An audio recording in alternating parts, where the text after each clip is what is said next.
காவல்துறை ஆளுங்கட்சியினர் கட்டுப்பாட்டிலிருந்து விடுவித்து மக்கள் பாதுகாப்பை உறுதி செய்யணும் திமுக அரசு அப்படின்னு சொல்லி அண்ணாமலை அவர்கள் கேள்விகள் எழுப்பியிருக்கிறாரு.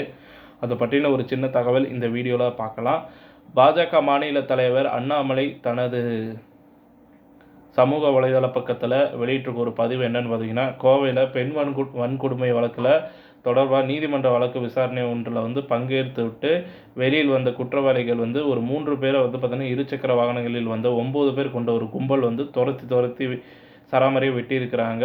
இந்த செய்தியை கேட்டவும் மிகவும் அதிர்ச்சியாக இருந்துச்சு. நீதிமன்ற வளாகத்திலிருந்தே பின்தொடர்ந்த கும்பல் அவர்களை துரத்தி சென்று பொதுமக்கள் முன்னிலையில் குடியிருப்பு பகுதிகளில் வச்சு 3 வெட்டி கொண்டிருக்கிறாங்க. சட்டம் ஒழுங்கை கேள்விக்குறியாக்கியிருக்கிறது இந்த சம்பவம்.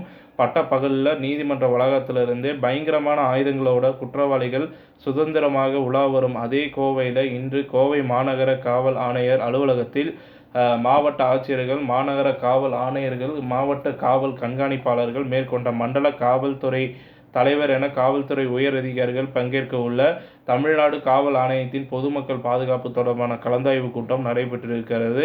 காவல்துறையின் கைகளை கட்டி போட்டு திமுகவினருக்கு சாதகமான ஒரு செயல்களை செய்ய ஆளுங்கட்சியினர் அரசியல் செயல்பாடுகளும் எதிர்க்கட்சியினை மிரட்ட பயன்படுத்துவதுமான திமுக அரசின் கையாலாகாத செயல்பாடுகள் தமிழகம் முழுவதும் குற்ற செயல்கள் அதிகரித்து கொண்டே இருக்கிறது. பொதுமக்களின் உயிருக்கு பாதுகாப்பில்லாத சூழலை ஏற்படுத்தியிருக்கிறது திமுக.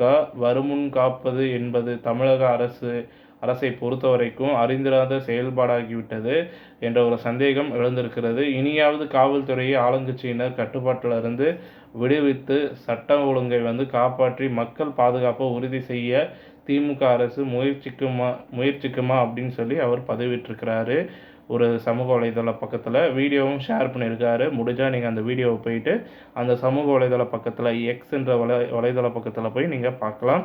இந்த தகவல் உங்களுக்கு பிடிச்சிருந்தா நம்ம வீடியோவை லைக் பண்ணுங்கள், ஷேர் பண்ணுங்கள். மறக்காமல் நம்ம சேனலை சப்ஸ்கிரைப் பண்ணி பெல் ஐக்கானை கிளிக் பண்ணி வச்சுக்கோங்க. நன்றி, வணக்கம்.